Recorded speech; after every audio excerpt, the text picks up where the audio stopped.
College sports may be one step closer to federal regulation. A major bill called the Protect College Sports Act just passed a key Senate committee and could completely reshape the future of the NCAA.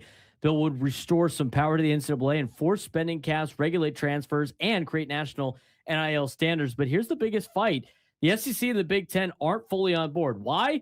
Because the bill could limit their financial advantages and potentially reshape how television money is distributed. It also aims to stop the formation of a college football super league. So now the question becomes, should the richest conferences decide the future of college sports, or should Congress step in to protect everyone else? Because one thing is becoming obvious: the future of college athletics may no longer be in the NCAA's hands. One of the biggest stories in college athletics this week happened on Capitol Hill. The proposed Protect College Sports Act advanced out of the Senate Commerce Committee with a bipartisan 19-9 vote, moving one step closer to potentially becoming federal law.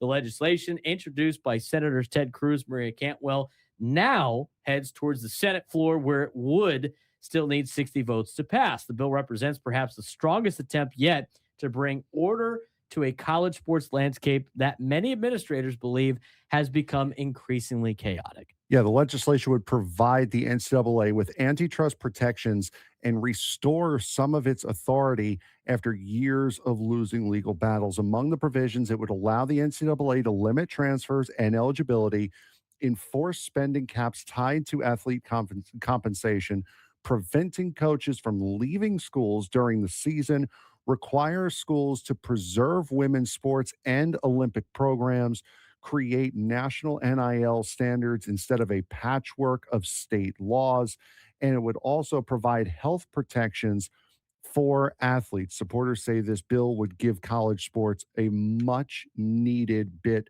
of stability. Meanwhile, critics argue that it could give the NCAA too much power again and potentially restrict athletes' rights.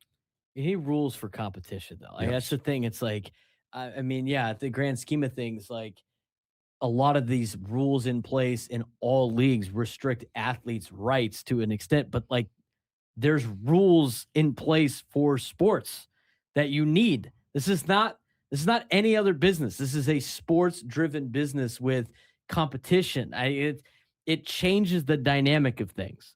It's interesting that that's like, if that's the biggest argument against it, I don't see how that's going to win out in the grand scheme of things, just as much as we talk about when it comes to the labor negotiations in Major League Baseball. Now, here's where things get interesting: the TV rights and battle over revenue.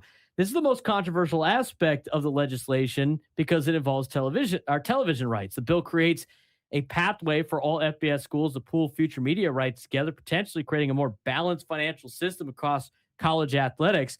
Supporters believe this could generate billions and reduce the growing gap between conferences, but that's where resistance begins because the two wealthiest conferences, the SEC and the Big Ten, have withheld their support. In a joint statement, both conferences said revisions are still needed before they can endorse legislation.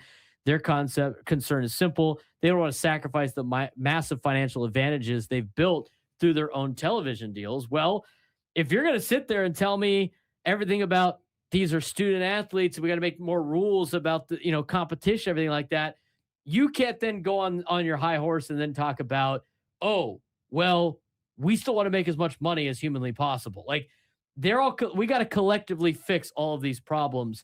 You can't pick and choose when you want rules. Now, as you know, I am an unofficial member of the Big Ten PR staff. PR staff. This bill needs to go through.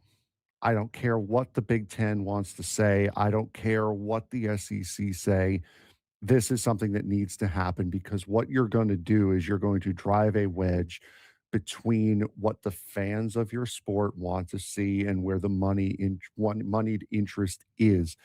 It's ridiculous at this point. Can we please just do something, one and singular thing for the people watching it and not focus entirely on the profit motive, please, just with one thing.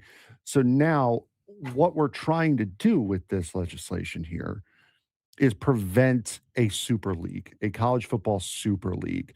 Another major component of this bill targets the growing fear of a breakaway Super League.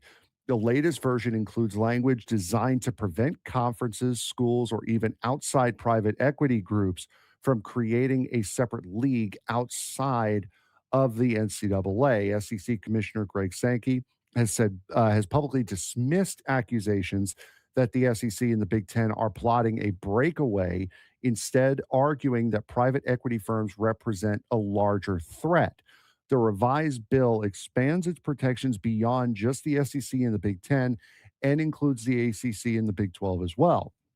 Lawmakers say the goal is to preserve opportunities for all 500,000 student athletes across Division One sports. So it's not just about setting rules, setting boundaries in NIL. They're also trying to remove the ability for the SEC and the Big Ten to break away and do their own thing. The NCAA is seeking stability in a desperate way. The push for legislation obviously comes at a critical time. Recent court defeats, including the Brendan Sorsby case involving Texas Tech, have exposed just how difficult it has become for the NCAA to enforce rules. Transfer restrictions have largely disappeared. Eligibility lawsuits continue to pile up, and NIL spending has created an arms race that many schools simply can't afford to compete in. College leaders have spent years lobbying Congress for help. Now they may finally be getting closer to it. And here's the thing, the reality of the situation is, as you mentioned before, like it'd be nice for them to cater to the audience more so and the people that consume the product more so than just making profits, which is interesting because the reality of the situation, Frank, is if they actually did cater to the people that watch their sport, it leads to more profit.